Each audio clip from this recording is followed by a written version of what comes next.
Tinawag ni Vice President Leni Robredo na last straw ang utos ni Pangulong Duterte na wag na siyang padaluhin sa mga cabinet meeting, kaya po siya nagbitiw. Pero noon pa lamang nakitaan na ng mga lamat o hindi pagkakasundo ang dalawang pinakamataas na pinuno ng bansa. Narito ang unang balita. I, Rodrigo Roa Duterte. Ako si Maria Leonor Herona Robredo. Matapos silang hiwalay na manumpa noong Hunyo, hindi agad binigyan ni Pangulong Rodrigo Duterte ng posisyon sa gabinete si Vice President Leni Robredo. Nag-aalangan daw kasi ang Pangulo noon na bigyan si Robredo ng posisyon dahil ayaw daw niyang masaktan si dating Senador Bongbong Marcos na natalo ni Robredo noong eleksyon. Pero sa change of command ceremony ng Armed Forces noong July 1, nagkita ang dalawa sa kauna-unahang pagkakataon at magiliw na nag-usap. Ilang araw matapos noon, nagdesisyon si Duterte na alokin si Robredo ng posisyon sa gabinete. Pwede ka housing, ma'am.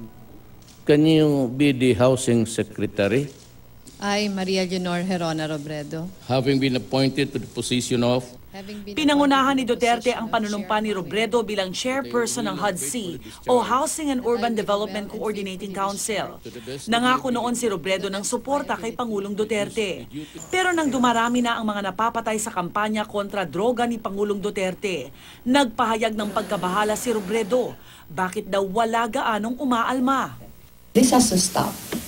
At noong Agosto pa lamang, tumutol na si Robredo sa pagpayag ng Pangulo na ihimlay ang dating diktador na si Ferdinand Marcos sa libingan ng mga bayani. Ipinagtatanggol din noon ni Robredo si Senadora Laila de Lima laban sa mga personal na atake rito. Sa gitna ng investigasyon ng Senado sa extrajudicial killings, nabanggit ni Senator Alan Cayetano na nagpaplano ang Partido Liberal na patalsikin si Duterte at iupo si Robredo. Itinanggi ito ni Robredo at tiniyak ang suporta sa administrasyon. Pero nang sunod-sunod na ang pag-atake ni Pangulong Duterte sa Amerika, United Nations at European Union, nagpahayag ng pagkabahala si Robredo na baka makaapekto ito sa tulong na natatanggap natin mula sa ibang bansa. Noong Oktubre, kasama ni Duterte si Bongbong Marcos at ang kapatid niyang si Governor Amy Marcos sa pagbisita sa China.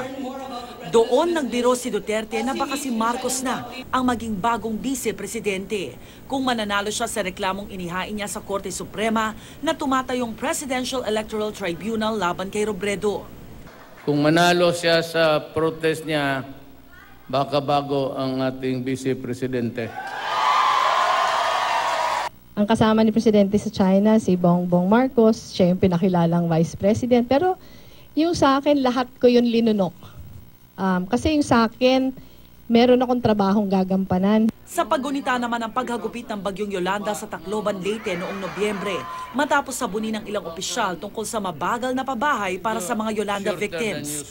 Biniro naman ni Duterte si Robredo tungkol sa kanyang tuhod. Hindi ito nagustuhan ni Robredo. Nauna rito, iminungkahi ni Robredo kay Pangulong Duterte na huwag pirmahan ang executive order na nagbabawal sa land conversion sa susunod na 2 taon dahil maaantala raw ng ban ang pagkakaroon ng pabahay para sa mga walang tirahan.